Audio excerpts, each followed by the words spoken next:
All right, we're gonna get going. How's everyone feeling today? Thank you so much for coming out. I am not your leader, but I am your housekeeper for the day. Just a few bits of housekeeping. We are permitted to be outside here at the Capitol steps. We are not permitted to be inside the building. If you need to use the restrooms or go inside, you go in as a private citizen. No signs, no protesting in there. This is a peaceful protest, and if things go bad, our intrepid leader will be footing the bill. So please keep it peaceful, keep it positive. We are going to have an open mic if people want. At some point, mosey over to our info table to give us your information and get in line. And with that, any other housekeeping? No, we'll do this first. Yeah. With that, we're going to do some kickoff speakers, including our intrepid leader, Claire Cusack.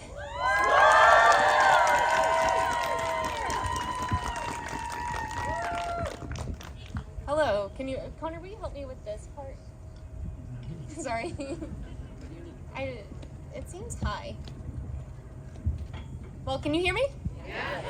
All right. Hello.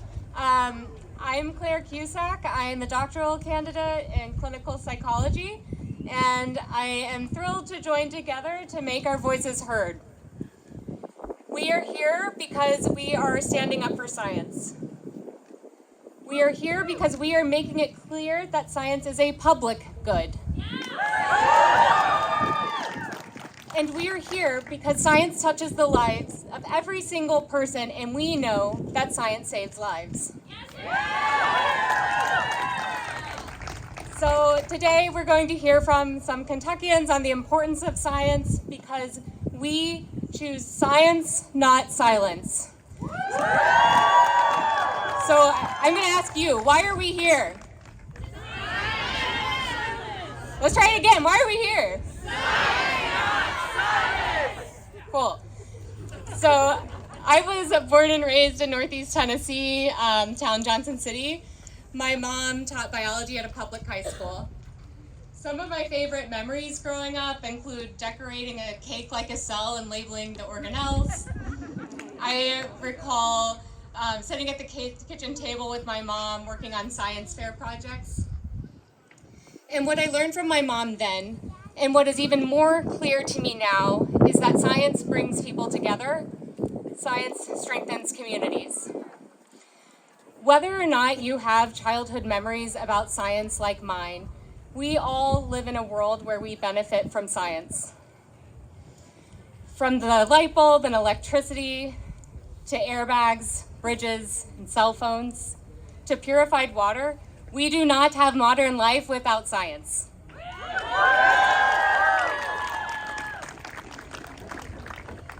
Each one of us here has had a cancer diagnosis or heart disease touch our family, and without science, we don't have life-saving treatments. Maybe some of us here are still waiting for a cure that scientists are actively trying to discover at the bench. Science, especially science for the public, lifts us all up. Truly, science is for everyone. So who is science for? Everyone! Who is science for? Everyone! Great. We are at a time where science is under attack. This month, can you believe it's only been a month? We have seen volatile and chaotic federal funding freezes. We have seen the unlawful firing of thousands of federal employees, many researchers among them. We see Orwellian censorship on the terms we use and the science we're allowed to conduct. Don't censor science! We see an executive branch hell-bent on making sure that science doesn't include people it doesn't like. And we see huge slashing to agencies that support science, including the National Institutes of Health, the National Science Foundation, Department of Energy, Education, Agriculture, you name it, it goes on. In Kentucky, that's over $300 million, which directly supports 3,000 jobs. That is funding to support research that improves agriculture, needed for farmers and to grow our crops. That is funding essential for advancing biomedical research that tackles some of the most pressing challenges of our time, including better treatments for heart disease, cures for cancer, addressing the opioid epidemic, and preventing suicide. Last year, Kentucky received $232 million from the National Institutes of Health. That $232 million produced nearly $600 million in economic activity for the Commonwealth. Put simply, science creates jobs and science saves lives.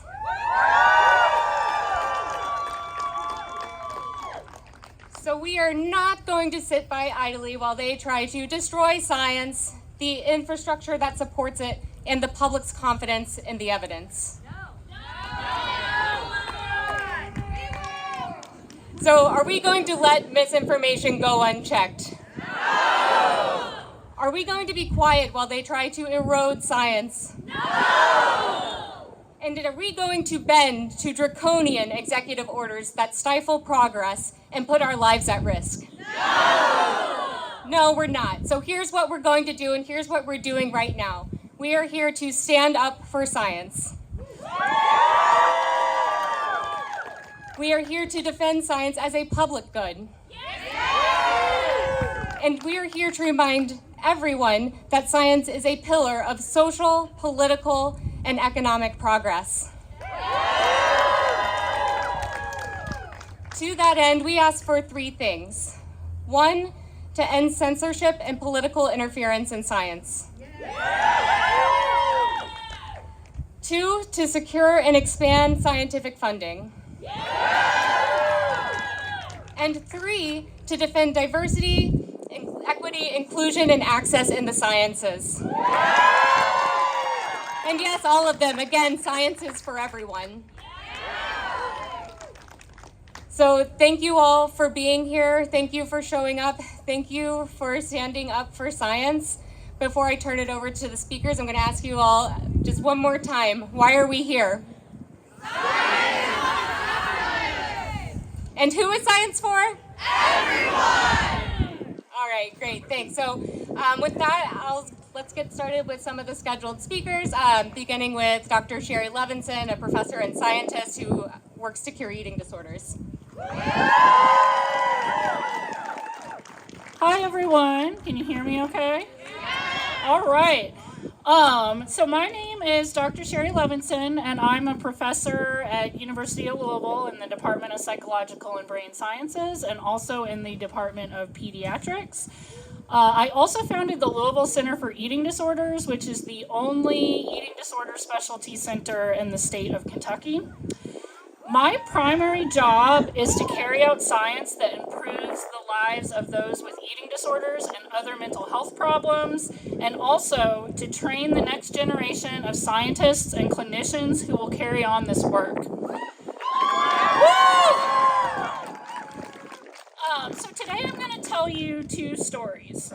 First, I want to take us back to 1854 London, where a man named Dr. Jon Snow, not the same Jon Snow in Game of Thrones, did something really, really important.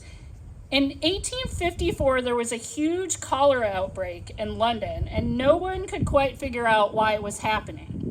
At the time, it was believed that cholera was an airborne infection carried by dirty particles in the air. But this theory didn't quite fit with who was becoming infected. So Dr. Snow created a map of cholera cases in London's West End, where most of the cholera cases were happening.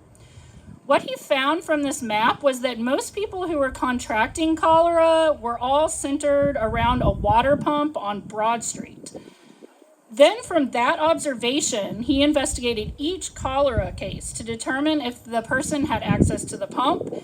He then studied water samples, and then he eventually moved the pump handle as an experiment so that people could not access the water.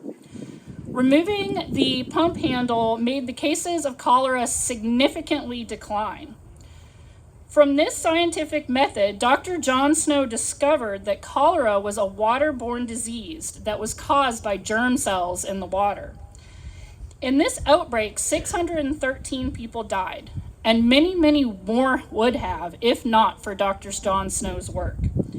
This work also led to fundamental changes in water and waste systems, which have improved the health of people worldwide. I don't know anyone recently who's died of cholera, and I'm pretty thankful for that, and for the scientific work that Dr. John Snow did. I wanted to talk about this story today because it illustrates how science can be used to first solve problems, and second, solve problems that improve society's well-being. Woo. Here are just a few more examples of how science has improved America for everyone. Without science, we wouldn't have things like electricity, telephones, cure for diseases, increased lifespan, movies, and clean drinking water. This is a short list of about 1,000 scientific advances that I found online. Science is a problem-solving method, and science helps everyone. But who does science help? Everyone. So my second story today is about myself and the work that my team does. When writing this speech, I was worried that I wouldn't know what to write about, and my husband, who's out here today, said to me, "You'll figure it out. You love science." So that made me think about, why do I love science? I didn't really plan on becoming a scientist, but I fell into it. And I fell into it growing up in Kentucky, where I observed that there were many, many people struggling with their bodies and eating. These observations grew during my undergraduate when I finally decided in my last year at the University of Kentucky that I would work towards a PhD in clinical psychology.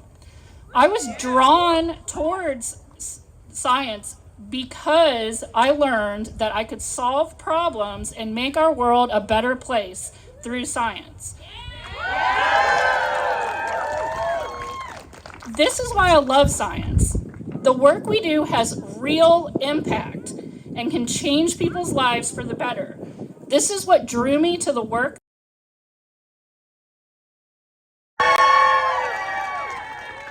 So one huge problem we have in society today is poor mental health, and in particular, eating disorders. Someone dies of an eating disorder every 52 minutes. That means if we're here rallying for 2 hours, 2 people will have died from an eating disorder. This is not okay. In Kentucky, there are 900,000 people with eating disorders, and many of these are children and adolescents. The most recent statewide data that my colleagues and I collected because of science funding shows that more than 30% of middle schoolers are engaging in problematic restrictive eating, and 45% are engaging in binge eating behaviors. This is not okay. This is a huge problem. 1 in 5 kids in schools have an eating disorder. The work that we do on my team in the Eating Anxiety Treatment, or EAT Lab, is working on science that will solve this problem. And here's the kicker. This work is funded by the federal government, and in particular, the National Institute of Health. We feel so lucky to have this funding, to do this work, and to be able to save lives and prevent more eating disorders from developing. Our team has several large federal grants, working on a suicide prevention program, figuring out why kids get eating disorders so that we can stop it, and developing new personalized treatments for eating disorders. We also have several grants that are supporting the next generation of eating disorder scientists. The work that we are doing is going to have real impact in Kentucky and across the world. It will help build new treatments, prevent disease, and prevent deaths by suicide. And not just for a few people, for everyone that suffers from eating disorders, because everyone does. I can bet that every single person standing here has either had, has, or knows someone who has had or has an eating disorder. However, it's worth mentioning that eating disorder and mental health research in general is significantly underfunded. Only about 73 cents per person per affected individual goes to research on eating disorders. Compare this to $58.65 per affected individual with autism and $86.97 per person with schizophrenia. We need more research for eating disorder research and other mental health research, not less. We need more funding, not less. What is happening right now in the federal government is causing science in Kentucky and across the United States to halt, including the work my team does. We won't be able to keep solving problems. Things are getting worse for scientists in the US and in Kentucky every day. As of Wednesday, I confirmed with multiple sources that there have been no notices of award from the National Institute of Health issued since January. Boo! Yesterday, we learned that several of our scientists in training grants are likely to be canceled. What does this mean exactly? Without these notices of award and with grants canceled, science stops. Solving life or death problems stops. Training scientists to carry out this crucial work stops. Many researchers and their teams are running out of money. If notice of awards are not unpaused, entire teams that take years and years to train and build will be dismantled. This includes things like cancer research, Alzheimer's, opioid use disorders, mental health, basic science, vaccines, rare disease research. Everything will be stopped or harmed. Our team is supposed to get our funding for one of our large grants for year 3 in June. This work is building a suicide prevention program for people with eating disorders, though what we learn will be able to use by anyone that might face death by suicide. If this funding does not come in, and if grants are canceled, people will lose jobs, decades of work will be lost, and the work will be stopped halfway through, which is harmful for the people who are in the study currently and economically wasteful. Remember, for every federal dollar that Kentucky gets, $2.50 goes back to the economy in Kentucky. On Tuesday, I learned about a 29-year-old woman whose eating disorder developed at age 16. Last week, she took her last breath and died from medical complications of a 13-year fight with an eating disorder. A 29-year-old who had her whole life ahead of her. We need to solve this problem. People should not die from eating disorders. We need to solve many other similar problems, and science is how we do it. Without federal funding, science problem stops. We have our work cut out for us. Sad to say for those in power, scientists do not give up. We tend to be stubborn and extremely persistent. We know what it feels like to be rejected and have to keep persisting despite setback after setback. This is something I train my students in. You don't give up, you keep going. We will not give up on science or making this world better. Keep calling your legislators, showing up for protests like this, and sharing your stories about how science makes life better for everyone, even with people you might not normally talk with. These stories are how we persist.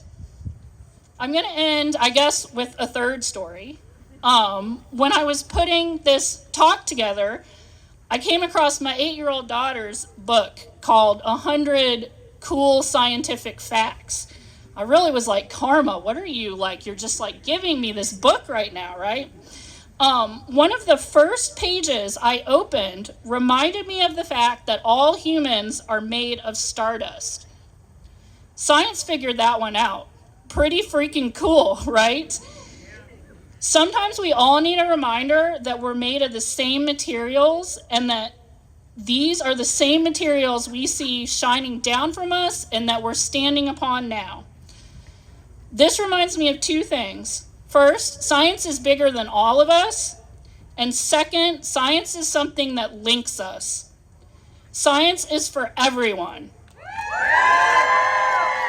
Who's science for? Everyone. And we need more science funding, not less. What do we need? More funding. So let's keep shouting this as loud as we can until we see the changes we need to support our work and keep scientific problem solving going. Thank you.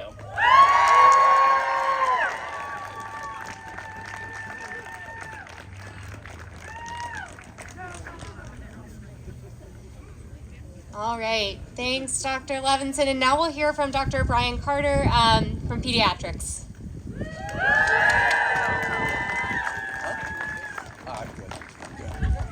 I feel like I'm at a Big Bang Theory cast selection here. Whoops, let me get this a little higher here. How's everybody doing? Thank you for coming out. This is awesome. This is fantastic.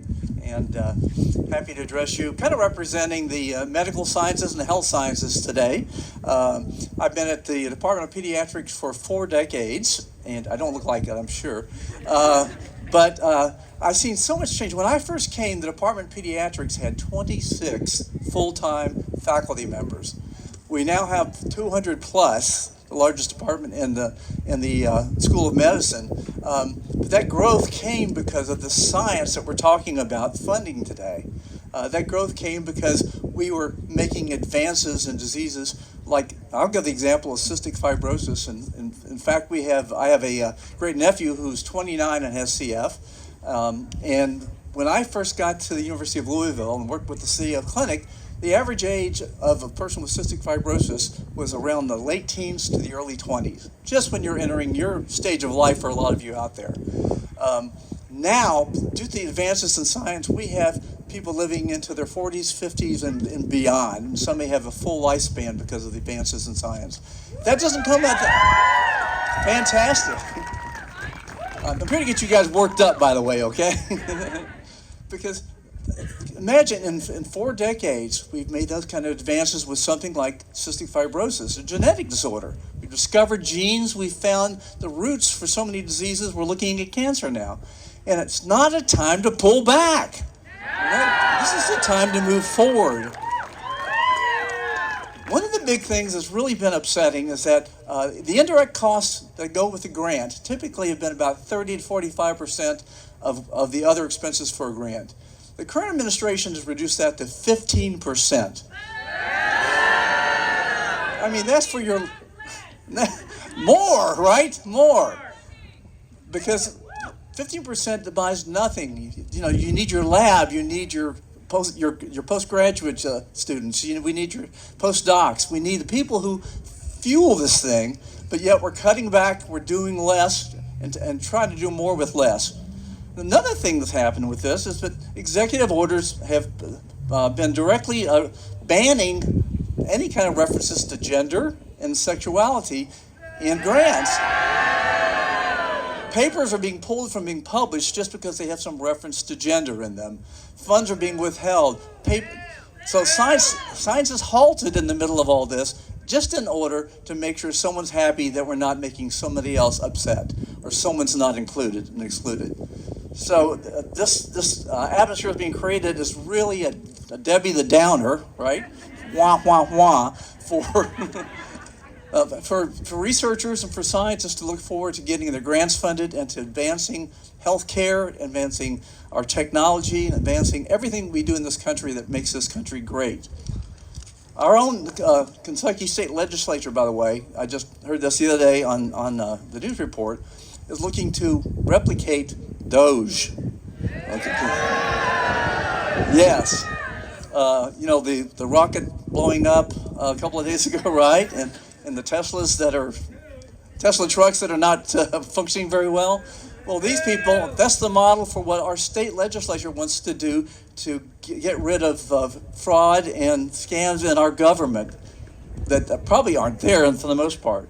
So these are the things that the legislators need to hear from us. We got information up here in pamphlets that tell us all about who we contact, how we can contact them, what we need to say. It's best if they hear your voice and you talk to somebody rather than an email or leaving a text message. But do whatever you got to do to get that out. Kentucky is a small state. We're surrounded by states around us that larger in population, larger in terms of the number of major cities there. We need to encourage people to invest in Kentucky. We're not going to do it if we discourage science, if we discourage research, okay? If we say you can come here, but you're not going to get funded, okay? And you're not going to be able to say what you want to say, put into your papers what needs to be put, and advance science for everybody. So what we got to do is we really have to get out there and say to our legislators, say to our fellow citizens that we need to support science. We need to get rid of these restrictive limitations that are putting on so we can go forward as a state. As you heard just a minute ago, science drives the economy. So the University of Kentucky, the University of Louisville, all of our state universities, without science, would probably lose about a third of the income, of the revenue that it drives them. Do we want strong universities? Yes! So, you know what to do. You're here. You're ready to mobilize. I've got you worked up. Take it out there on the streets, okay?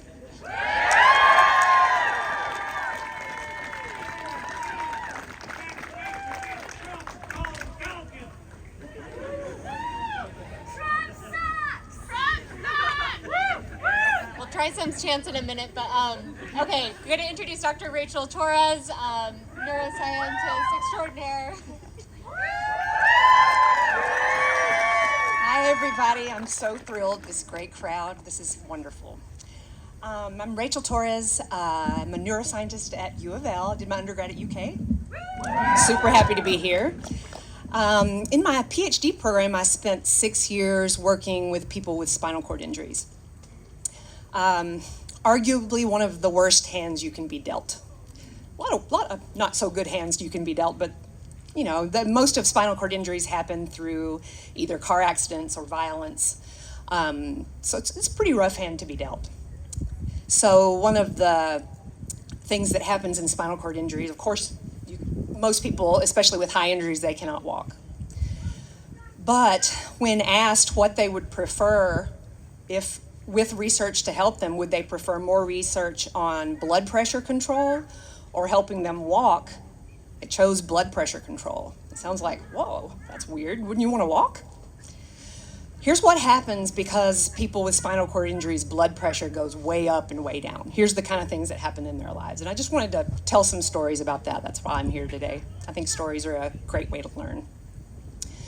So if you have a spinal cord injury, especially a high injury, which most of them are, most are cervical, if you feel any sort of pain, like say you and I, for instance, are sitting on our couch and the cushion gets bundled up under our leg, we're like, oh, it's irritating, and you scoot it away.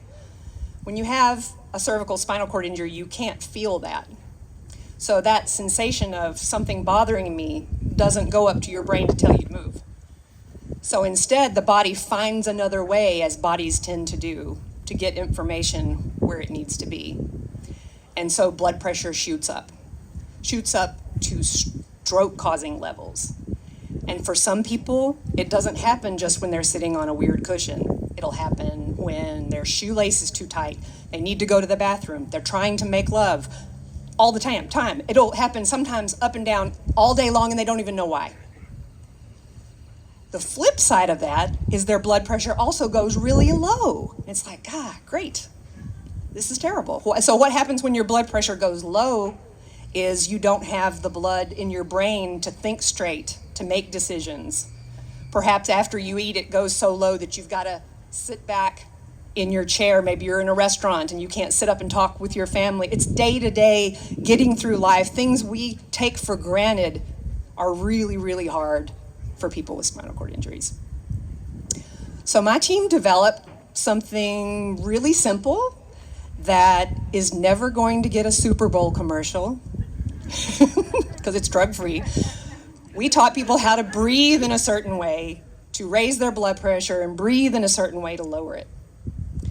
The way I like to explain it is, if you've ever heard of high-intensity interval training to get in shape, you work really hard, then you rest, then you work really hard, then you rest. That tells the nervous system, I can handle this challenge because I'm resting right after. I'm not gonna, my nervous system's not gonna freak out, it's gonna be okay. So that was the basic concept behind it.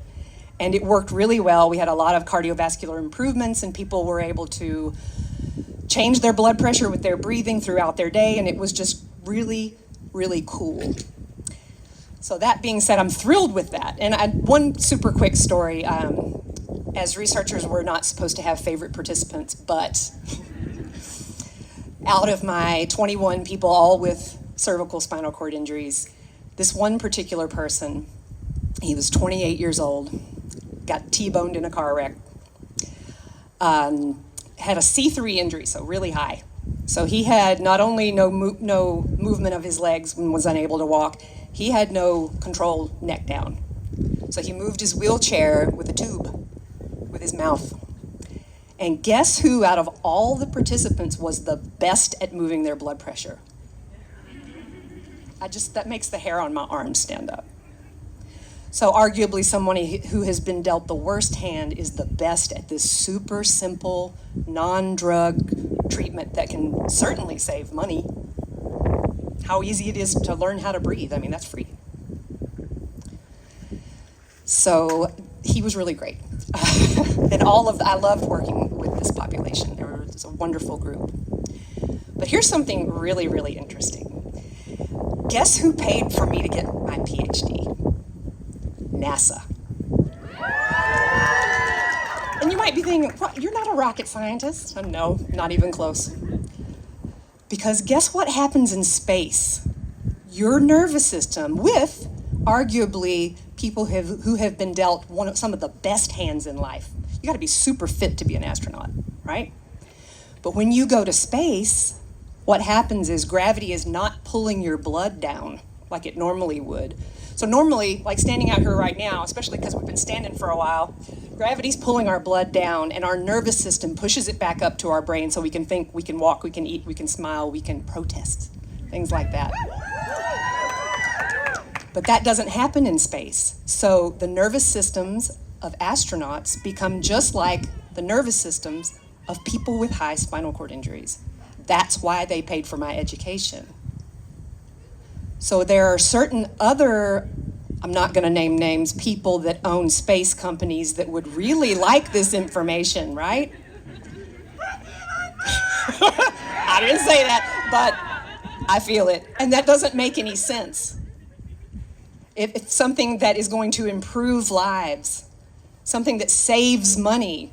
I mean, how many signs have I seen, and someone up here said it too, that the investment of $1 brings back 2.5 to our economy. That doesn't make any sense.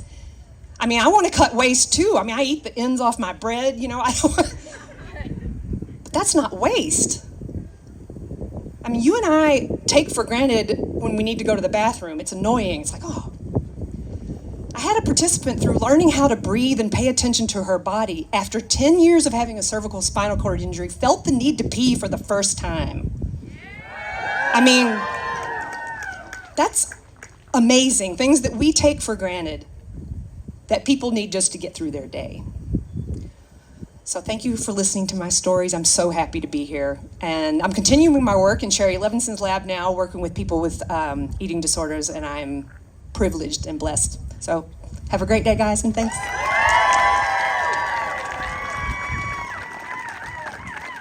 Thank you, Dr. Torres. And now I'd like to invite Dr. Martha Bickford.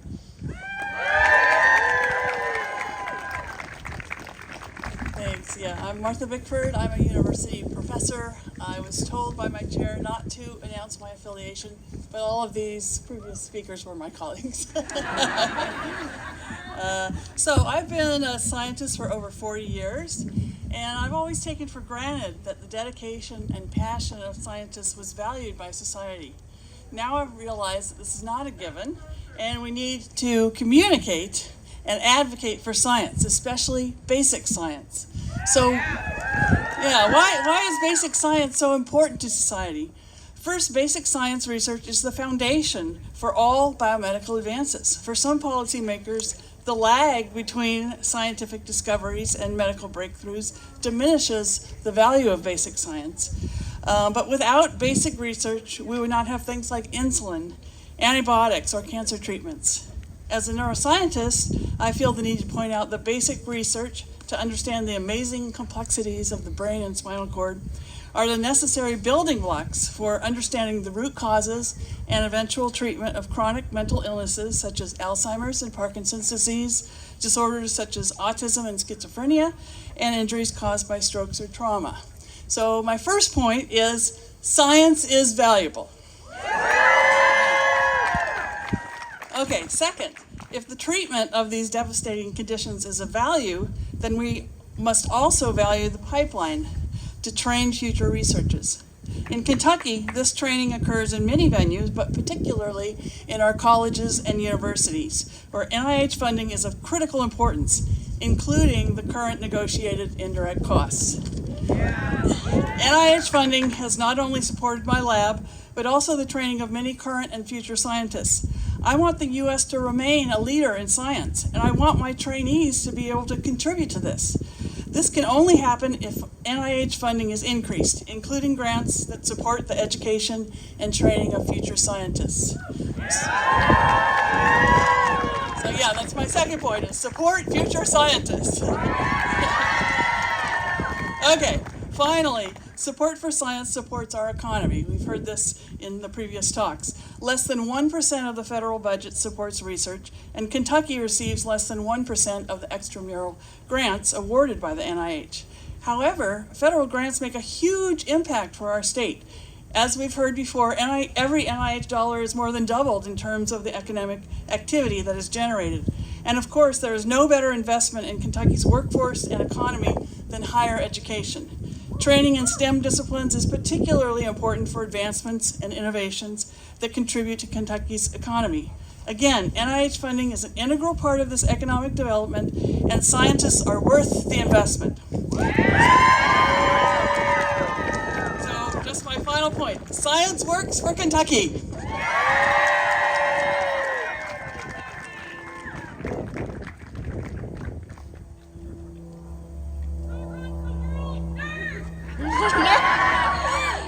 I love that. Yeah, it seems like maybe we can take some time for chanting between the next talks. People have some wiggles, yeah? All right. I'm not the extrovert I look like, so Allie is going to lead us in some chants.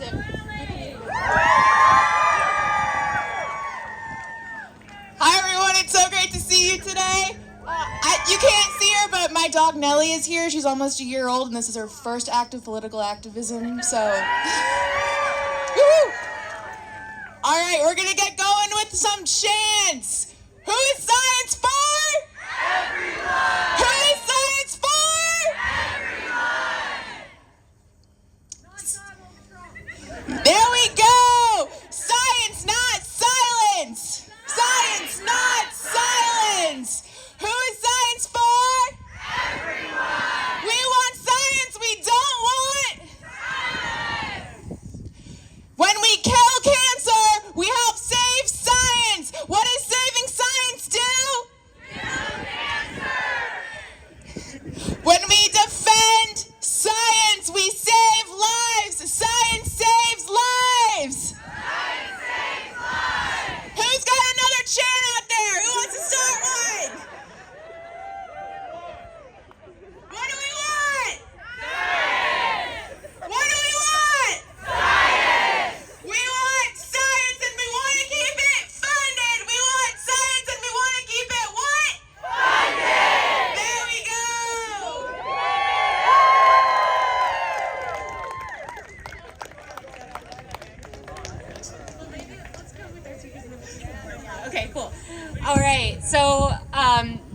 Now we're going to hear from some early career scientists. I'll give you a break.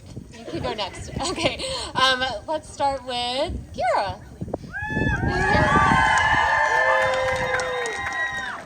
So hi everyone, I'm Kiara, so I'm a doctoral student in neuroscience, and I'm so thankful to be here today standing up in solidarity with all of you for science. So I'm here because I fear for my career, I fear for my family's future, and I fear, frankly, for our country. So I was born and raised here in the Lake Cumberland area, so right here in Kentucky, these beautiful hills have been my home for my entire life. Yeah, yes. And like many other Kentuckians, I grew up impoverished and needing access to supplemental economic programs. And I was also a single teen mother during my undergraduate studies who continued to rely on those safety nets. And because of those experiences, I see the immense value in policies that promote diversity, equity, and inclusion. Because who is science for? Everyone! And without those practices, people like me would not get a seat at the table. And as a junior scientist, I'm especially vulnerable during this uncertain and tumultuous time. And to give you a story, this past August, I submitted an F-31 diversity grant application to the National Institutes of Health. Yes, thank you. And this grant scored in the first percentile. Yes.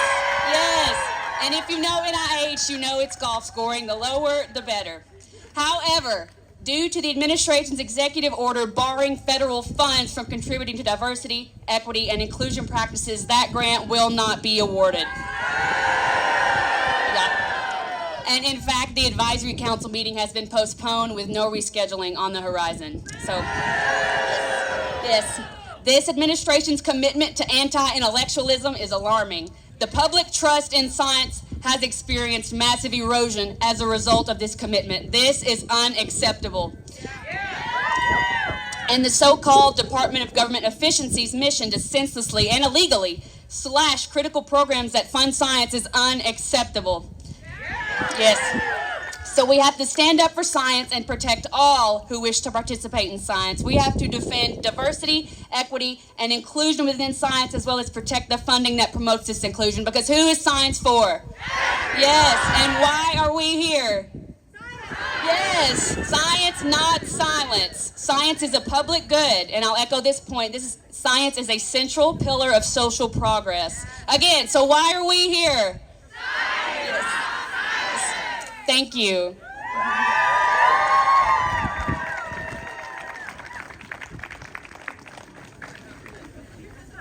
Amazing. And now we'll hear from Autumn Martin.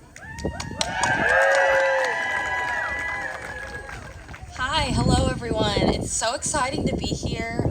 I want to first say that I'm very excited. I actually have some students of mine here, which was just a surprise, but very exciting.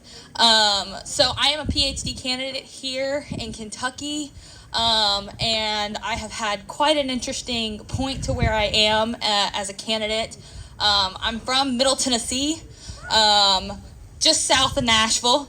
And I have seen multiple programs that have helped students, both in the K-12 level, universities, to promote science.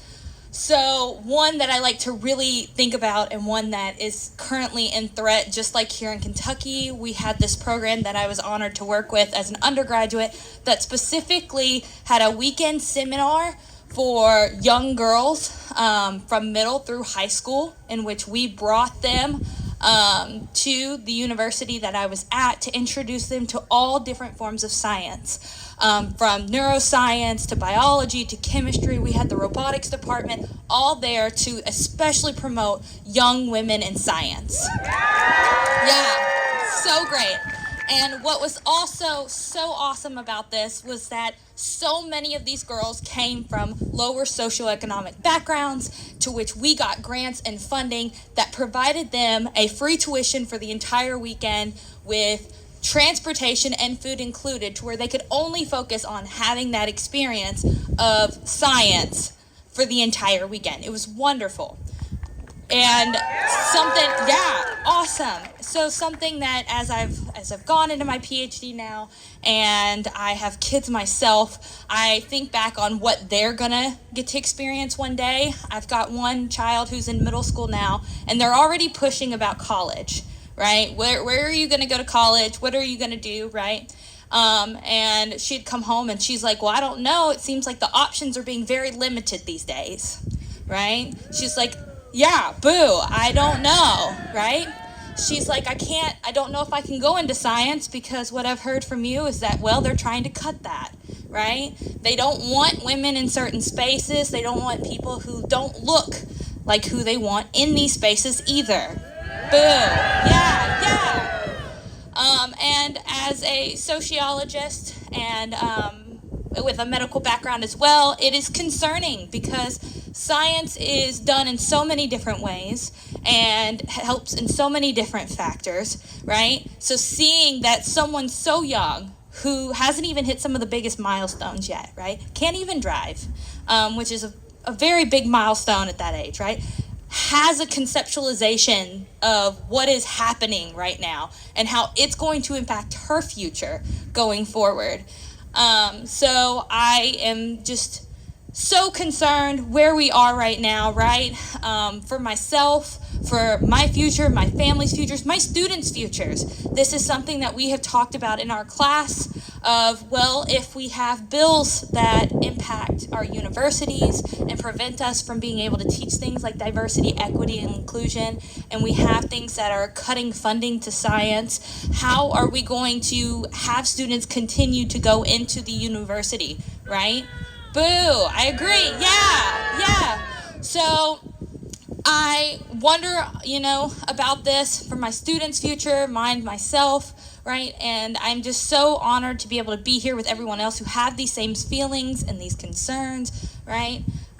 So all I can say is we keep pushing back. We don't let them continue to silence us. And yeah, science, not silence. For sure, yes. And keep pushing the fact that all of the people have come up here to talk about today is that science is for everyone. It helps everyone in all different manners, from like the people before me have talked about with electricity and our day-to-day things to medical advancements. It's going to impact our ability to live from day-to-day life. So thank you guys for coming out today. I appreciate everyone, and definitely continue on with our fight.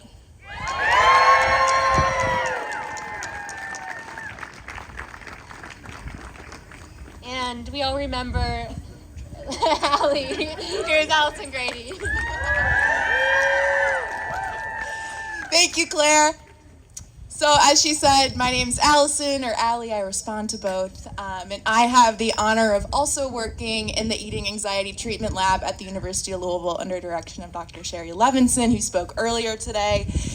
And I'm also going to be beginning a PhD program in clinical psychology in the fall, so I wanted to come up and Thank you. I wanted to come up and stand in front of you today to offer my perspective as an early career researcher on the current state of science in America. So first, I want to echo the sentiments of everyone that has stood here before me and say thank you for being here today, standing up for science, for scientific research, for us in the present and us in the future. It means a lot to me because, quite frankly, without science, I wouldn't be here. I wouldn't be in Kentucky. I wouldn't be doing this work with you all. But we'll circle back to that in a minute. As I said, currently I work in the EAT Lab at U of L as a research coordinator. And what that means is it's my job to facilitate participant correspondence and study progression for two of our labs' National Institute of Health-funded R34 grants aimed at personalizing eating disorder treatment, increasing accessibility to quality eating disorder care, and preventing eating disorder relapse. Every day of my life, I interact with folks who have been failed by the system, folks who have been living with an eating disorder for years, but couldn't access quality treatment due to barriers involving the cost of care, their geographic location, and other individual characteristics that make up their identity, consciously or subconsciously preventing them from healing from their mental illness and truly living. One of my favorite feminist scholars and activists, Bell Hooks, who also happens to be a fellow Kentuckian, thank you, yeah, eloquently states in much of her work that we live within a white supremacist capitalist patriarchy, and that we must acknowledge the interlocking systems of oppression that disadvantage certain groups based on certain aspects of their identity and how they culminate. In the EAT Lab, our work directly combats the white supremacist capitalist patriarchy by challenging the one-size-fits-all approach to mainstream mental health care. Yeah, give it up. It's pretty awesome. We learn about all of our participants' unique identities and then tailor their treatment to accommodate for their differences. Our research, our science, is made possible through funding awarded by the National Institutes of Health and has demonstrated treatment outcomes for folks with personalized care are better than those who get the one-size-fits-all mainstream approach to mental health care.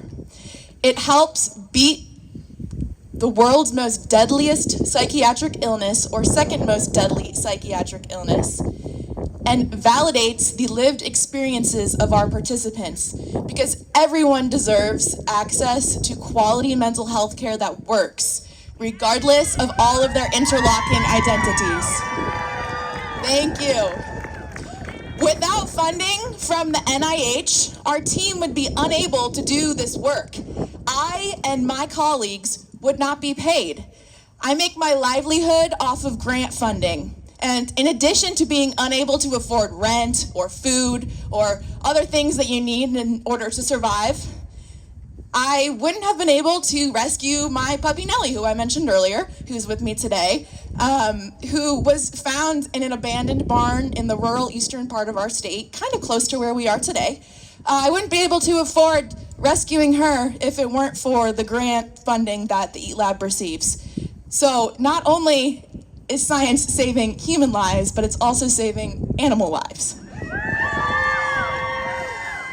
Without funding from the NIH, people who live in mental health care deserts, people who are unable to access quality care, and people who have been in and out of more standard treatment practices with no luck in resolving their symptoms would not be seeking improvement in their eating disorder symptoms like they are in our EAT Lab studies. Without funding from the National Institute of Health, lives would be lost. Without funding from the NIH, I would have been unable to gain post-baccalaureate research training in preparation for doctoral training in clinical psychology.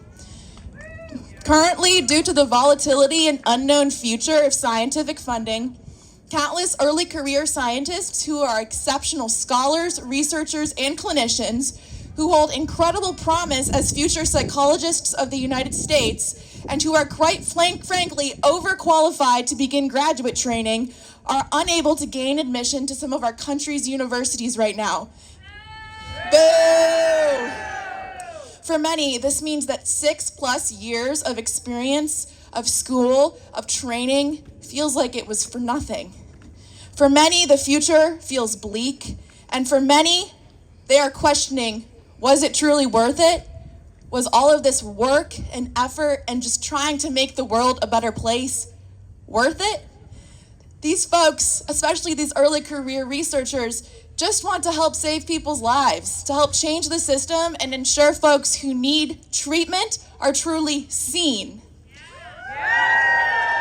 Right now, so many of us feel unseen. The world, the future, feels as though it has descended into darkness. So many, if not all of us, are just really, truly exhausted. We are so tired and we are sick of having to rationalize our worth. We are exhausted from having to stand up time and time again as the powerful attempt to push us down, but we keep standing up. We keep showing up, and I am proud and honored to be here with you today. And I just want to take a moment to acknowledge your strength and your power and your resilience. May all that you do be an act of rebellion against the symptom and the system. May you continue to fight while seeing the good even while encased in darkness. Another feminist scholar and activist, Audre Lorde, notes in her work that the master's tools can never dismantle the master's house. Today, my friends, my fellow activists, we showed up with our own tools, and that is what will continue to dismantle the master's house. Do not forget your power. Do not forget your why. Science holds power, and we hold science, and therefore we hold the power. There's power to the people, and that's why they want to take it away. And that's why we must continue to fight. Science fuels democracy. Again, why they want to take it away. And science is for everyone. Who is science for? Everyone! Science must be funded because science saves lives. What does science do? Saves lives! Thank you so much for being here today. You are all powerful, and I appreciate your presence.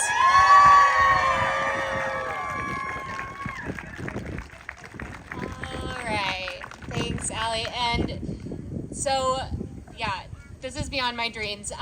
There's a lot going on at the federal level, and there's also stuff going on at the state level that we can do. And so now I'd like to introduce Dr. Trent Garrison, who's the policy chair at the Kentucky Academy of Sciences.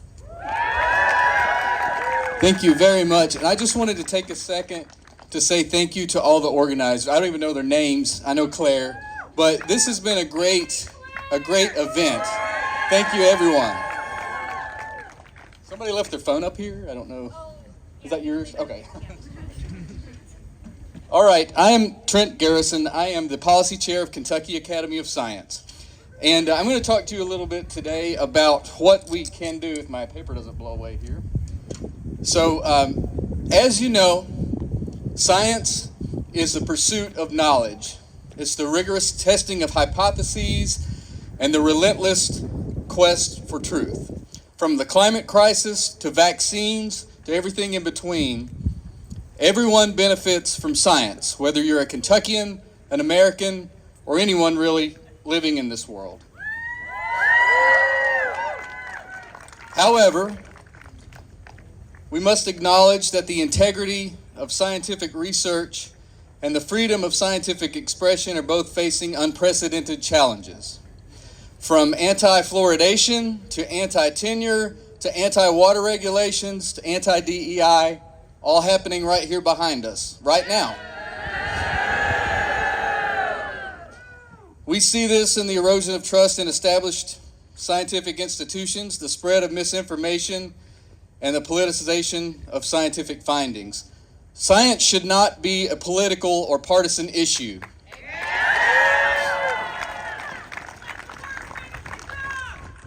That's right.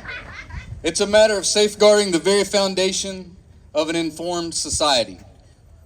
So, what can we do? This is the point in the commercial where the music turns good.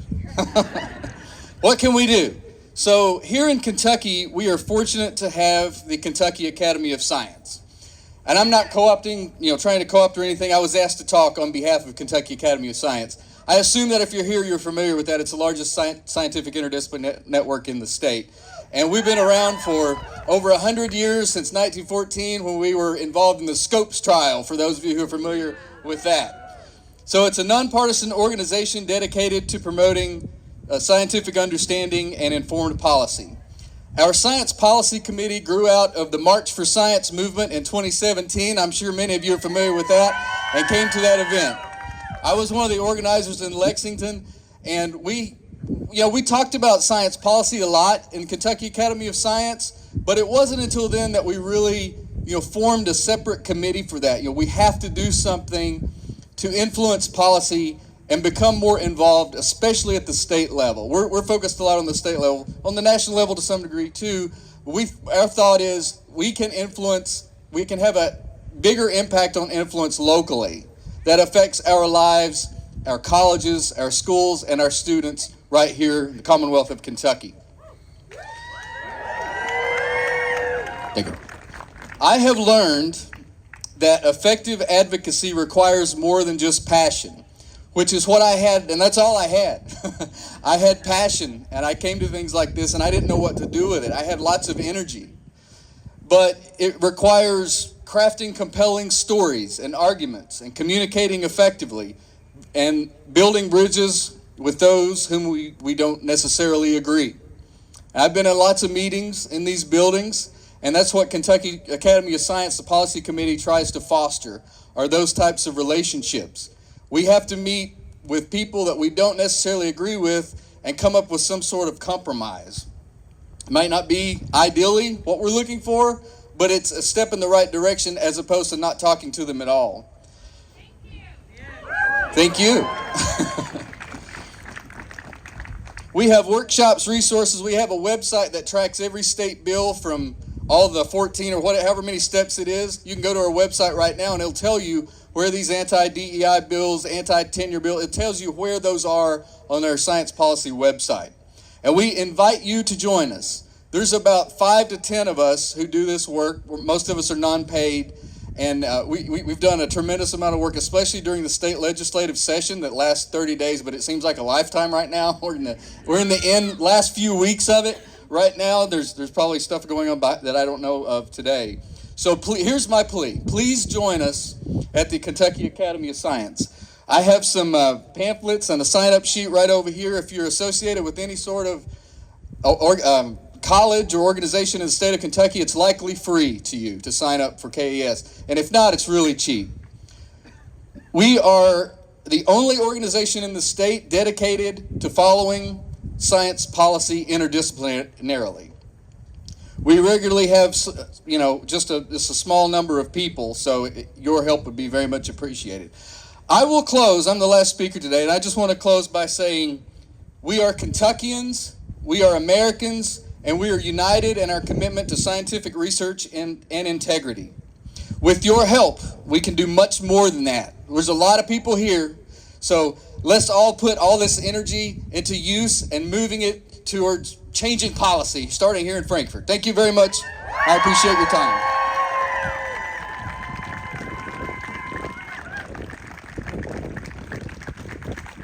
All right, so we had some scheduled speakers, but a lot of y'all showed up, and science means something to all of us. So we're going to open it up. If you are interested in sharing why you chose to stand up for science today, you can just come up here. We're going to vet to make sure you don't say something wild. But I'd like to start it off with our Dr. Laura Schweitzer is going to start us off.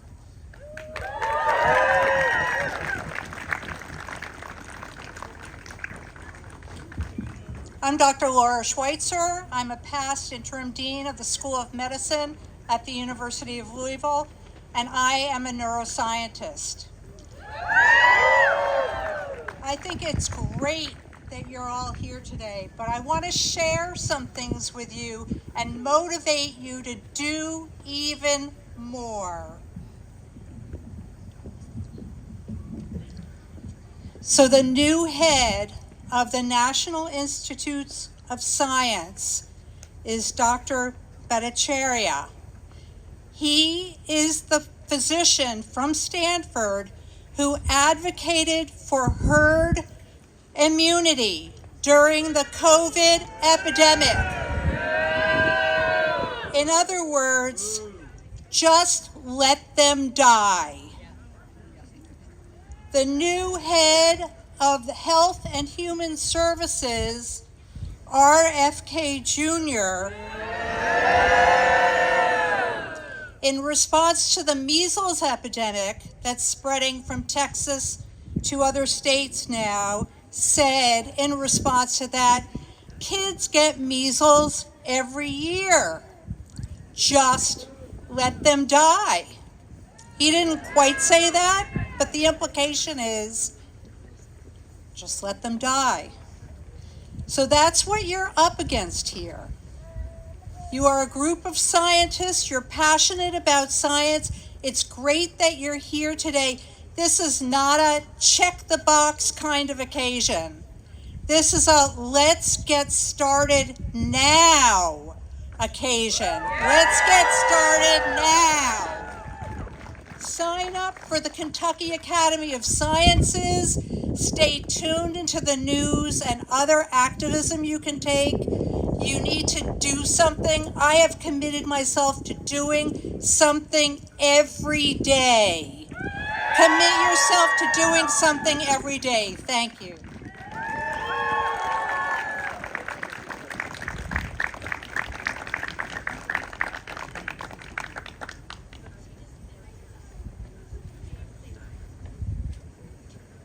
Well, hello. Is this a rally? What do we want? You got it. My name is Terrell Holder, and I'm the chair of the Kentucky chapter of the Sierra Club. And I wanted to... Thank you. I wanted to talk really quickly about what's happening in our legislature right now and what you can do. And I'll tell you a little story to give a little background. There's a bill out there called Senate Bill 89. Have you heard of Senate Bill 89? This is a bill that's going to allow dumping in formerly protected Kentucky waters and groundwaters. It's going to make drinking water a challenge for people all over the state, particularly in poor counties in the eastern part of Kentucky. Now, Senate Bill 89 passed the Senate across party lines. All the Republicans voted yes, all the Democrats voted no. We have, along with other organizations around the state, put a massive effort to let our legislators know that this is a bad bill, that we don't want it. Now, in the House, since tens of thousands of people have called, they're looking at that bill, writing amendments that will maybe make it a little bit better, but we don't want it at all. So I want to tell you just one thing. There's an 800 number that you can call about any bill that you're concerned about. 1-800-372-7181. 1-800-372-7181. You can talk to people on the other sides one-on-one. It won't change their mind. But if 10,000 of you talk to people on the other side, they start thinking that their seat is in danger. So your voice matters no matter what bill it is. Senate Bill 89 is an anti-science bill. It's a bill to allow polluters easy access to the waterways of Kentucky. To dump. Now, that may not be your bill, but whatever bill you're interested in, the one thing we've got is power in numbers. Power in numbers. And that's why you're here today, to speak up. So when you've got to call, you've got to tell them what you're opposed to. Because if we don't, this fight against knowledge, this fight against science will gain traction. We can't let that happen. Thank you very much. Call your legislators.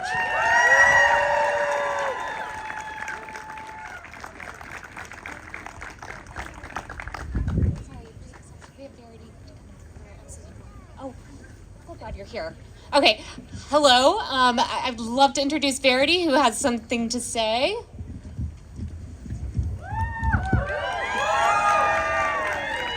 Science saved my life. Thank you for my NG2, people.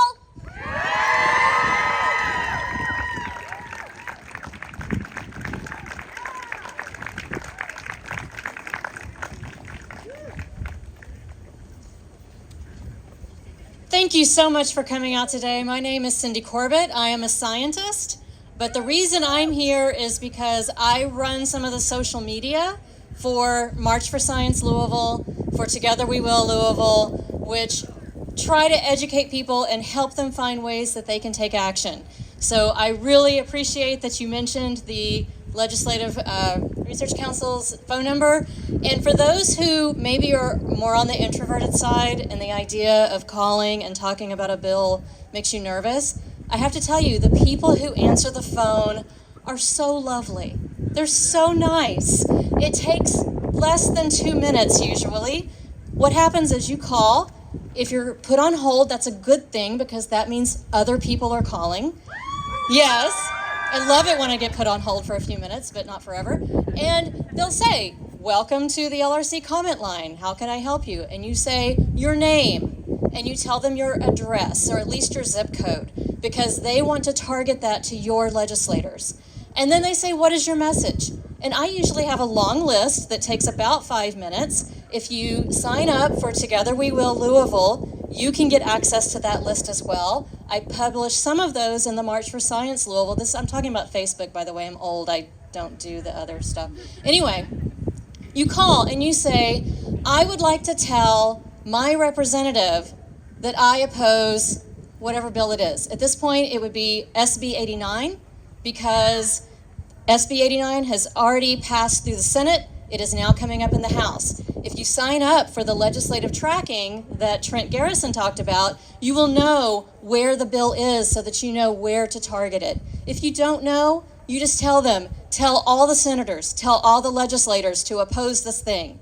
If it's already gone through their House, they'll ignore you, but that's okay. So you come up with your list, you go through, I oppose this one, I oppose that one. You don't even have to say anything else because all they're going to pay attention to is how many yays for this bill versus nays for that bill. Every once in a while, I'll put another thing in for SB 89. I always say, I want clean drinking water. That's as much as I say. Some of the people who answer the phone, they're very nice, but they're very slow. So they will take time to type out your message and find what bill you're talking about, and then you move on to the next one. I always try to have something that I support as well. I support bill, whatever it is. I don't have them in my head right now. But it takes just a few minutes. And every day you can make this call. The message line opens at 7 in the morning. So you can drink your coffee and start your day and then move on knowing that you have made a statement that your legislators do pay attention to. Trent was just mentioning, he forgot to say that some of the science bills, he asked his legislator, how many calls did you get on this? And they'll say, not even 10. There are at least, 6 times that many people here. You can tip the balance in terms of what they think people care about. So, join the Facebook group Together We Will Louisville. Look at March for Science Louisville. I will do my best to keep them updated on time. So, I want you to call your legislator. What are you going to do? Thank you. Every day. Every day.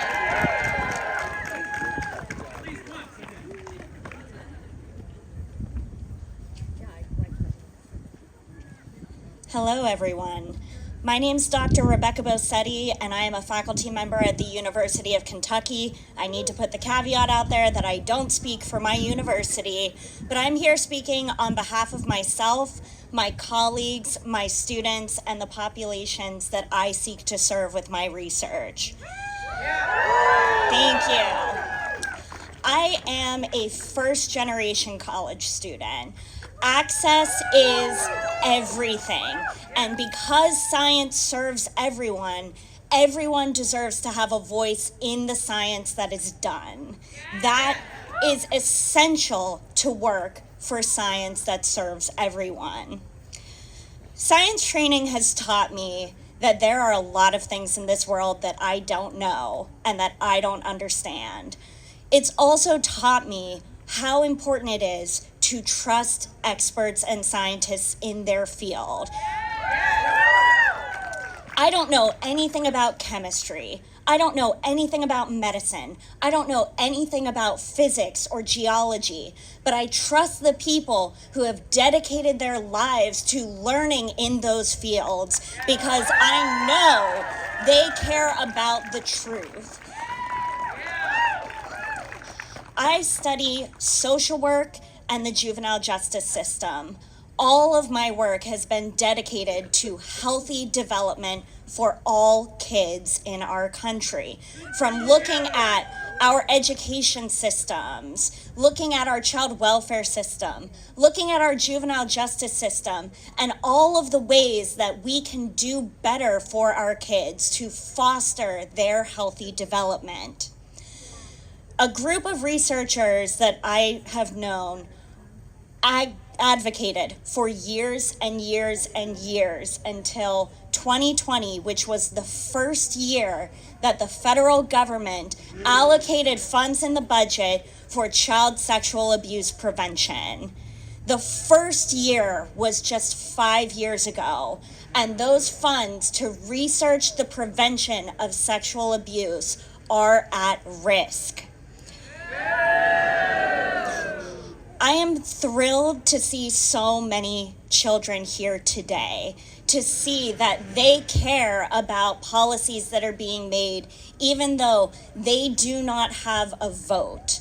And I'm here on behalf of all of the kids that my research serves, who do not have a voice in this system, but deserve to be heard when it comes to research and funding that is essential to protecting their lives and their development.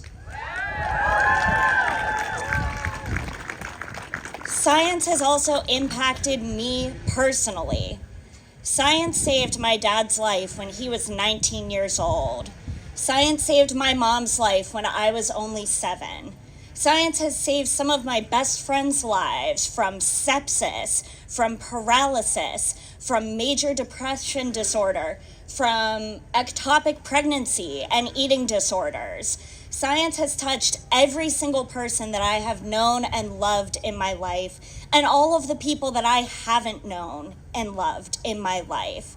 And I want us all to constantly be reflecting on how science serves us.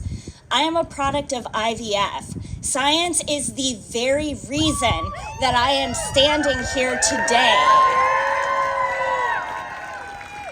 And I don't take that responsibility lightly, which is why I am out here. I also want to say that science protects kids from violence in addition to helping them thrive. And science encourages kids to become interested and curious adults who care about making a difference in the world around them. So we must advocate for education. We must advocate for science funding. We must advocate for a healthier planet that we all depend on to survive. And so I would like to end by saying that as scientists, we will not be silenced. We will not be censored, and we will not be prevented from continuing to do the work that improves the lives of everyone around us. Thank you.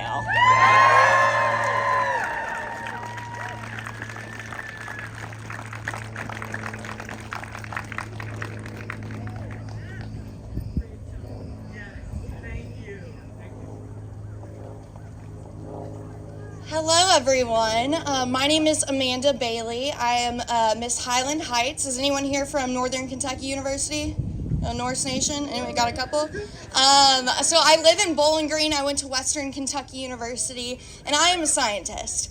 I studied biochemistry, and now I am an artist. And you might be asking yourself, well, Amanda, why are you standing up here with a sash on? Why are you here? Why are you working as an artist if you studied biochemistry?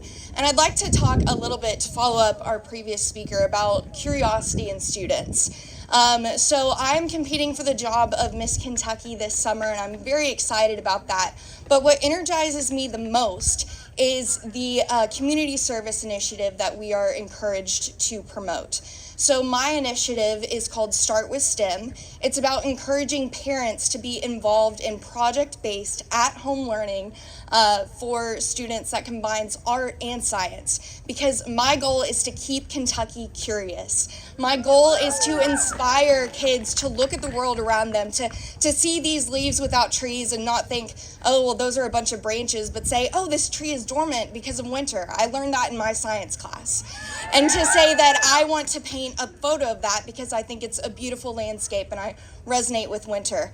And I think that one of the things when promoting something new and starting a new organization that you look for is, well, how much of my life can I put towards this, right? Because all of my advocacy at the current moment is unfunded. And I have a goal of bringing Start with STEM to as many schools as possible. Yesterday, I spoke with students in Maysville, Kentucky at Mason County Intermediate School Systems. And I remember I got into the science class because it's Read Across America Week. So I read Dr. Seuss' book about the solar system and about weather. But the science class, I was able to do my Start with STEM projects. And the way that the students lit up when I used coffee filters to teach chromatography with washable markers and something very, very basic. They were so excited and energized to see the colors, and they were so excited and they didn't want me to leave. And I remember speaking with the teacher who organized it, and I said, Miss Gilvin, you know, these kids were so excited. I wasn't expecting that. I thought that I'd be another guest speaker, but she told me that this education right now, they're being pushed to not master subjects and master materials, but to just keep going, right? No child left behind, but we end up leaving a lot of kids behind. And so with these national funding cuts, and I look towards my passion and my goal of spreading my love for science and my beauty and awe that I see in the world around us, and I think, well, I could have applied for grants as I get a little further along, but now that I'm hearing that grants are getting cut and that people aren't trusting the education and the people who are experts in their fields, that people are being questioned by those who aren't educated and don't know how to find the proper materials to kind of back up their theories, I'm just discouraged. And I think that, like I said, my goal is to keep Kentucky curious, and I'm very impressed as well to see the kiddos who are out here today who are sharing that they have a love for science or a love for education and learning. And I hope that you all will share in this goal of mine to keep Kentucky curious. Let's keep Kentucky curious! Keep Kentucky curious! Thank you so much.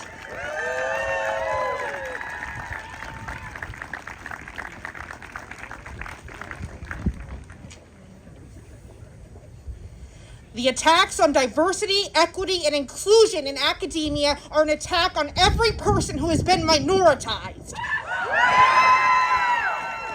They are an assumption that the default scientist is an able-bodied, cisgender white man, and that is not true.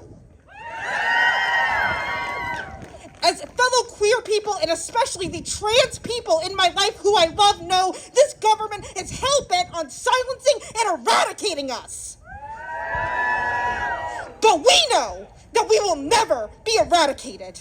We existed long before they did, and we will continue to exist long after they are gone.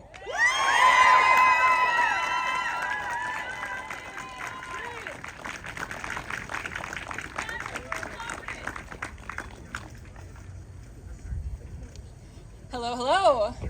We are geologists with the University of Kentucky, and no, our opinion does not represent our institution. I'm Sarah Morse. I'm Riley Grove. You want to start? Or do you want me to do it? All right. So we're here because science does encourage curiosity, and that's very true. And what our department focuses on is very relevant to many of the people that live in Kentucky. So everyone knows, I'm pretty sure, at least, of the flooding that happened in eastern Kentucky. Repeated flooding. And the devastation that it brought with it. The loss of lives, property, people's entire history gone in a flash of a moment. So, science works to build the foundation to understand why this is happening and how we can best prevent it and make sure that everyone, no matter who they are, doesn't have to face the devastation when that flood comes down towards you. Our department recently received funding to not only investigate flooding and landslides in Kentucky and local Appalachia, but encourage climate resilience among members of those communities that are constantly affected by these natural disasters. This funding is not only being researched through our department, but also through the Kentucky Geological Survey, and they work tirelessly because they want to protect the people in our state and those in Appalachia. Now, that grant says climate resilience in it, and there has been concern that because it solely says the word climate, that it might be taken away from us. Now, this is a little bit of importance because we've noticed that the flooding has started to increase. Now, we don't have any long-term data on that, but if this pattern continues, what's the next one gonna bring? And if we have no information on it, how bad is it going to be? Do we really want to find out? Now, we do have funding to do a lot of this work, but members of our department go out and they collect data and they support these people and bring them resources and talk with them without having any reimbursement provided to them to do this. With the recent funding that just happened from all the precipitation we received, individuals in our department immediately went out days after to not only collect data, but also talk to the people who were affected and show them that we are listening to them and we see them and all that they're going through. So please know that the people here who are standing for science are basically impacted by all fields. We all care. We are all here to shout and to be heard. Science, not silence. Thank you.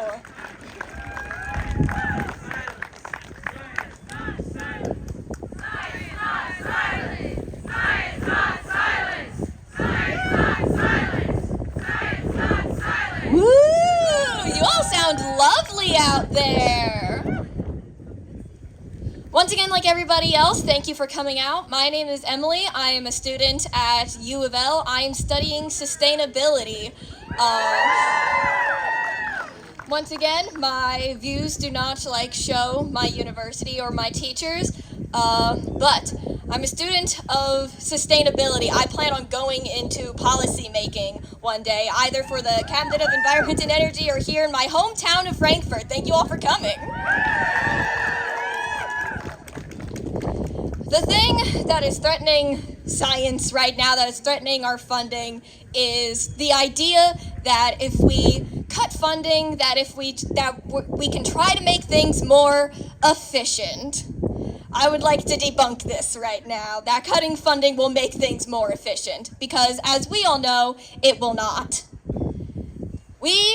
Here in Kentucky, we need to be able to be competitive with our science and our research in the future.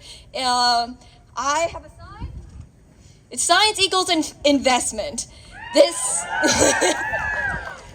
idea that science is this frivolous thing is simply not true. It goes back into the economy, as we know, and it is investment for our future. Maybe we could use that money for something else or save it, but as pretty much any economist will tell you, investing is really important. And so if science is investing, then why are we trying to cut science funding? The other idea is that if the government stops spending as much money on science, that, oh no, the funding will still be there, it'll just be from companies now. We'll have private investment. There we go. As we all know, and as I think we need to say more, company research is notorious for being biased.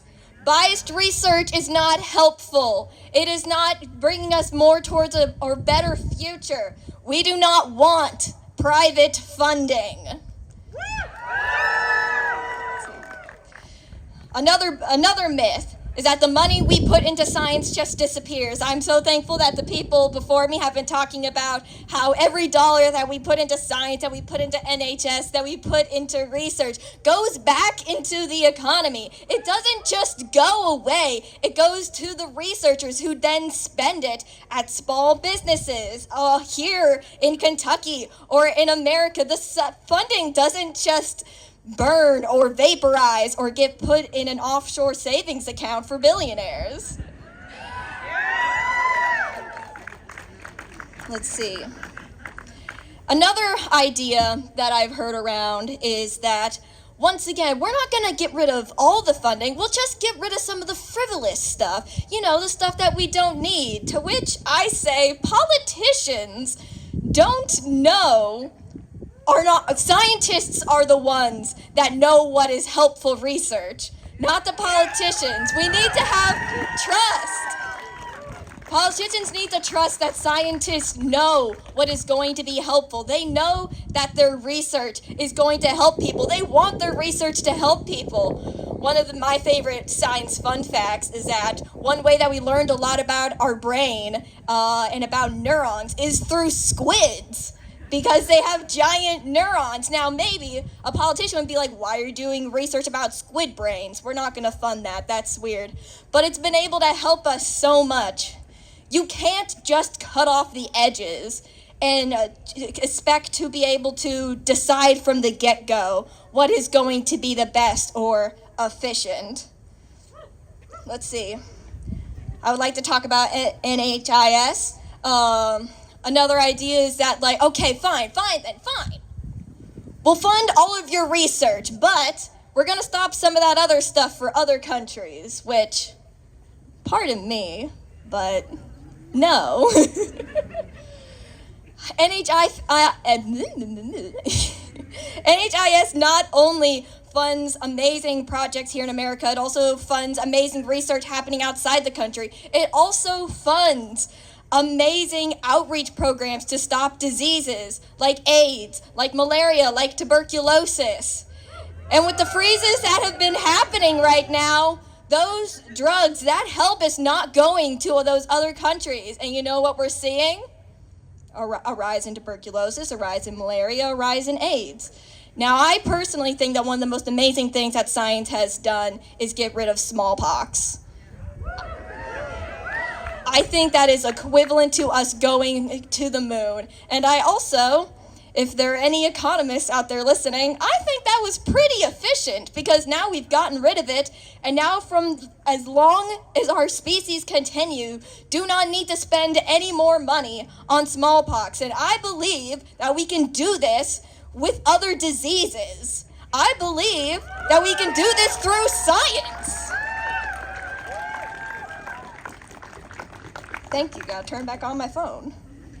Let's see. I'm not an economist. I'm an environmental sustainability major. Our third point here for today is to get rid of restrictions that people are trying to propose on DEI. This goes right back into science. As an environmental scientist, we know that having a diversity of plants makes us more resilient, makes us stronger, makes things grow better rather when you have just one type of plant. And the same goes for any type of biome organization, for Kentucky, for the United States. Diversity is important and makes us stronger, whether it be diversity of race, diversity of gender, of sexuality, of economic status. There is not a most efficient option. We are most efficient when we have several options. As another fun fact, women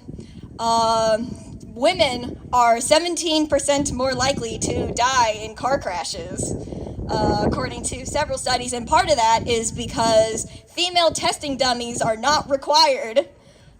This is a very, kind of ridiculous. Diversity is important. We can see the direct effects right now, and we are going to see more effects if we get rid of things like DEI and science funding. For my last thing, I'm a big fan of the movie Interstellar. Who else is?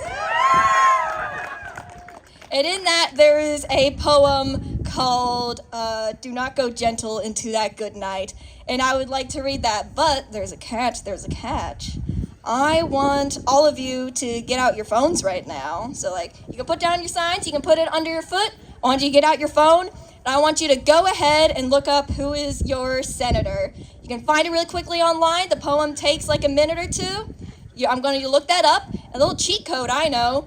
Get out your contacts. Go ahead and just put your senator into the contacts. Give them a silly name. That way, next time this happens, you don't have to look it up. So, go ahead and get out your phones. I am seeing lots of you all do that. I'm very happy about that. And I'm going to read this poem from Interstellar once I pull it up on my phone again. Whee. Do not go gentle into that good night. Old age should burn and rage at the close of day. Rage, rage against the dying of the light. Those wise men at their end know dark is light, because their words had forked no lightning. They do not go gentle into that good night. Good men last wave by, crying how bright their fail deeds might have danced in a green bay. Rage, rage against the dying of the light. Wild men who caught and sang the sun in flight and learned too late they grieved it on its way. Do not go gentle into that good night. Brave men near death who see with blinded sight. Blind eyes could blaze like meteors and be gay. Rage, rage against the dying of the light. And you, my father, there sat on the sad height. Curse, bless me now with your fierce tears, I pray. Do not go gentle into that good night. Rage, rage against the dying of the light. Thank you for coming out and call your senators.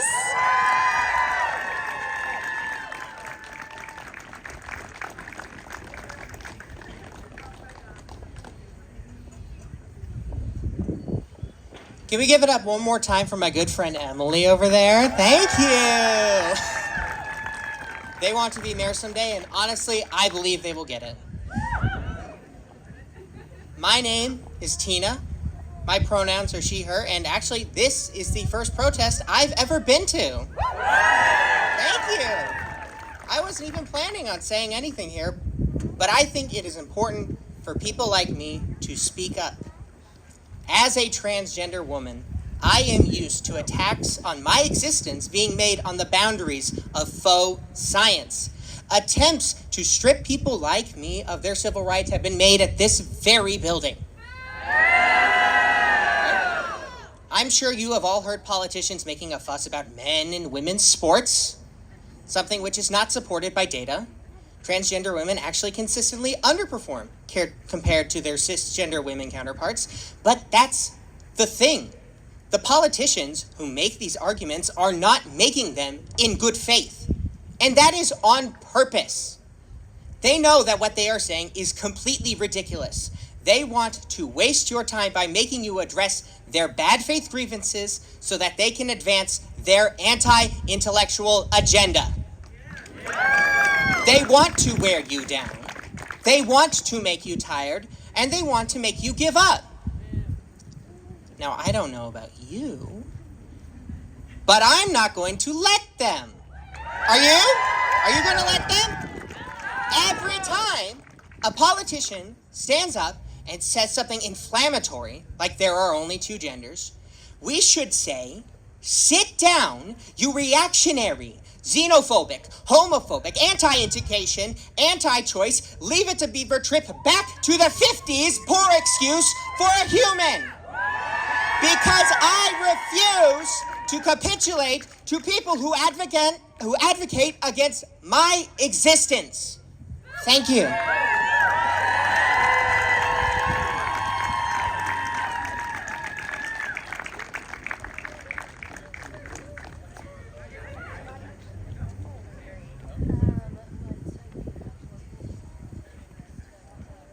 The woods are lovely, dark, and deep, but I have promises to keep and miles to go before I sleep. Hi, my name is Molly. I'm from the University of Louisville. As you've probably heard several times, my views don't reflect my university or the staff there. I am a research assistant at the Eating and Anxiety Treatment Lab with Claire Cusack. And I'm a psych major. Today set to graduate in May. But when I was in high school, I was a teen with major anxiety. I don't know if you can tell. A binge eating disorder, and living in a house full of brothers who had ideas on what spaces I belonged in, and science was way down on the list. Let's just say that. I was living in the space that for the most part ignored me and my potential. And that filled me with such extreme anxiety that it was really hard to cope. I had really dark years. But science and people around me pulled me through. I developed extreme empathy for others who had lived with that fate, and they do live with that fate in America, and they have for hundreds of years, feeling ignored, feeling passed over. And the scientific community is one such community that I believe advocates for visibility of people that have been shut out of spaces like this one for a long time. And I appreciate that.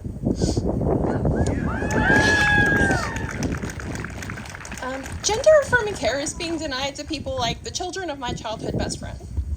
Support for eating disorders is denied all the time.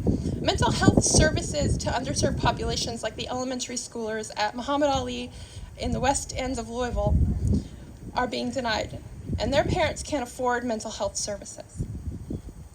Support for many important issues from science to gender expression to racial equality is underwhelming because our government does not deem these issues nearly as significant as they should. And so maybe the government is not significant. Maybe we are.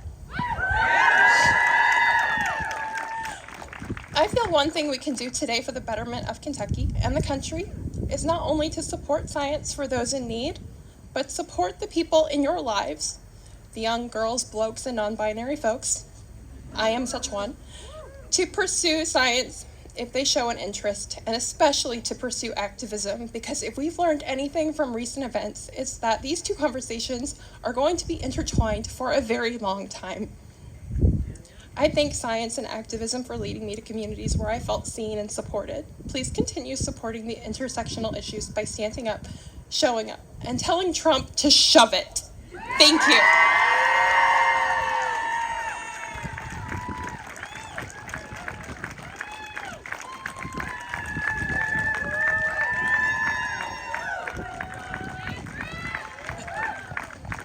Hi, everybody.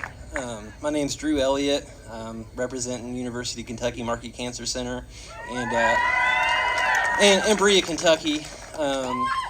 And I'm a lowly technician, so I don't have a doctorate yet or anything. And before I get started about what I wanted to speak to, I just want to say as a white, cis, hetero man that I will never forget my gay and trans friends like Tina that just spoke a second ago. You know, inclusivity is very important, and I think it's important to say that as you know, a normal white guy up here. One of the things that was asked earlier was why we're here, and I just want to talk a little bit about my story briefly. I'm a ham, and I didn't plan this out, so I'll try not to ramble. But I've been a nerd my whole life. I'm the son of a researcher, and I watched her my whole life struggle to get a grant and come home in tears sometimes because the gel didn't work out how she expected, or, you know, just any other silly thing that prevented her from getting the funded she needed to save lives. And so I didn't go into science immediately. I got out of school, languished for a little while, started a business, which I don't recommend. It's really tough. And it was a bakery, and I'd come home from night. Yeah, some people still remember it. I'd come home from working, you know, 10 or 12-hour shift and would read a textbook about chemistry or biology because it's in my blood and it's what I love. And when our bakery failed, I decided to go back to school. And I thought that the reason I was doing science is because I love it so much that I can't do anything else. It's something that's in my blood. It's something that I'm deeply interested in. And so I went through school. I did pretty well. And I graduated with straight A's and made the next step and started doing research at the University of Kentucky Markey Cancer Center under Dr. Kathleen O'Connor, who's here today videotaping me right now. And we research breast cancer, which is really, really important. And while I was doing this research, I still thought I was just doing it because I'm interested in it. And then my uncle died of cancer. And then I talked to my lab mates, and my close friend Min Chen, her brother died of cancer. And I talked to my boss, and her mother died of cancer. And I'm pretty certain that everybody here knows someone that's died of cancer. Turns out Kentucky has the worst cancer statistics in the nation for both death and diagnosis. And so I realized that I'm doing science because I want to save lives. It's not because I'm interested in it. And I think all of you guys want to save lives too. And I'll keep this brief, but saving lives isn't just the reason to do science. It's also the reason we're all out here Because another way we can all save lives is, like everyone else has said, is to call our senators and our congressmen and our state senators and legislators and everyone that represents us, and not to just call them once, but to call them over and over and over until they get tired of hearing from you, and then call them again. And and then when you talk to the people that are just fielding the calls, talk to them. Tell them why you're in support of science. So that's it. I've spoke my mind, but I just think it's really important to remember we're all here to save lives.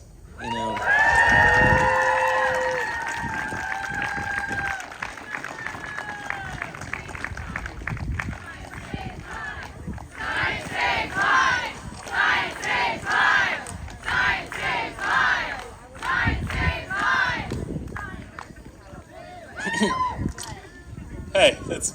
Oh, sorry.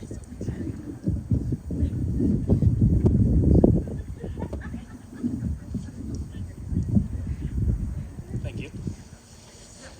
My name is Trey Hoyer. I'm an engineering student. And while we've made it abundantly clear how it's our moral imperative to support science and support saving lives and support just pushing humanity forward, it's also important to note just how critical science funding is for the well-being of Kentucky itself.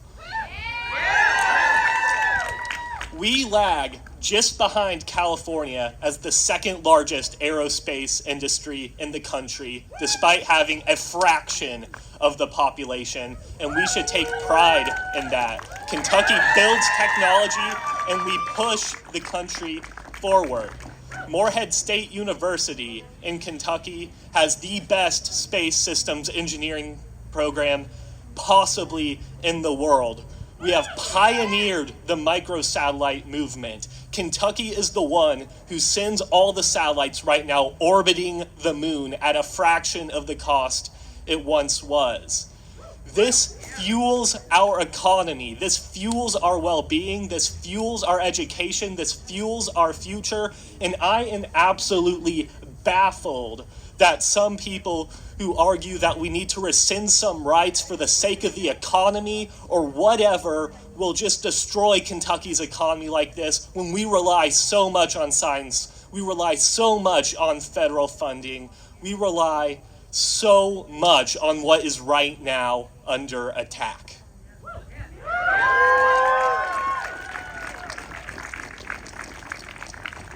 And I think when we all make our calls to the people in that building, we have to let them know it is not only our rights that are at risk, it is not only the children that are at risk, it is our economy, it is our state itself that is at risk. Thank you.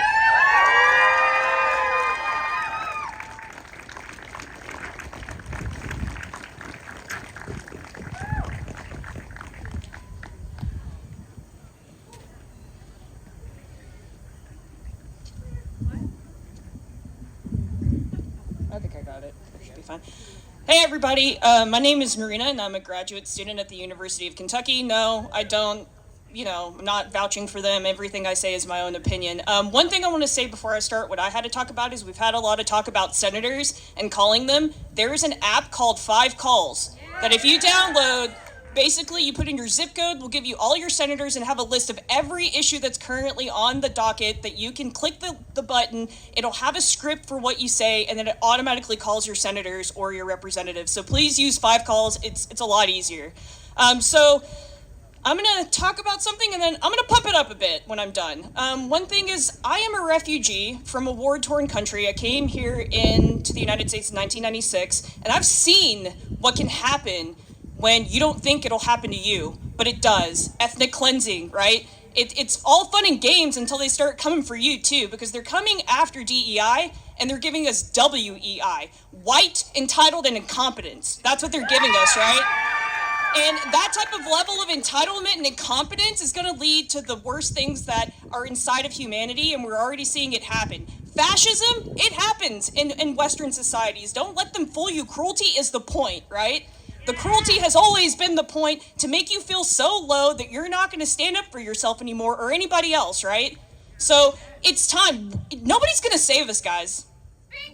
Nobody's going to save us. You have to save yourselves. We have to save ourselves. And it's doing things like this and going into the streets and telling these people what they need to hear, even if they don't want it, right? And with that said, we got to fight for our right to buy back. All right, couple more chants. I'm going to say who rules the world, and you're going to say nerds. Ready? Who rules the world? Nerds! Who rules the world? Nerds! Who rules the world? Nerds! Woo!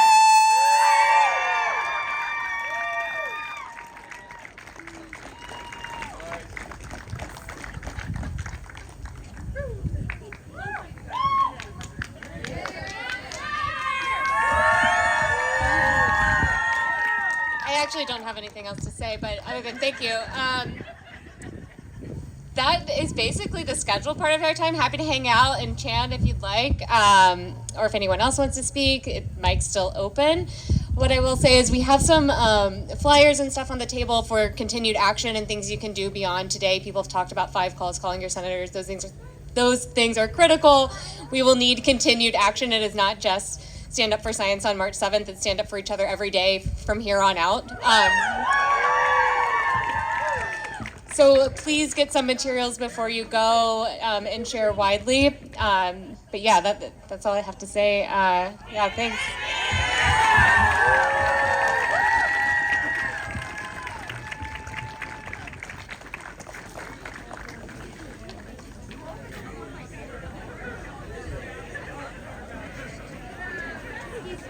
I just wanted to ask if there's going to be a space to access any of the video or photos from today. After I process it, I'm emailing it to them. So I'm sure they're going to be posting clips and whatnot on social media. As far as my stuff is concerned, photos in the live stream and the other video, MFTW Media. It's what basically on all social media, just about. Do you mind if I take pictures? Yeah, that's fine. And the web that QR code won't work, unfortunately. But find.mftw.media is my link tree. Okay. As well. So yeah, this is currently going out to YouTube, Facebook, and Twitch, and I'll be sometime later tomorrow or something. I'll upload the live to YouTube and all that stuff too, and then I'll be posting photos and everything in the coming days.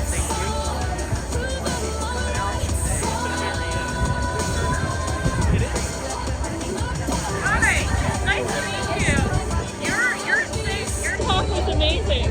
Okay, so music has kicked in. That's going to cause all kinds of problems, so I'm going to wrap it up quick. In case you didn't hear what I just said, I'll be uploading the VOD to YouTube. Photos will be shared online on the various social medias from FTW Media. But yeah, good speakers today. Gonna wrap things up here, and y'all stay safe. Till next time, peace.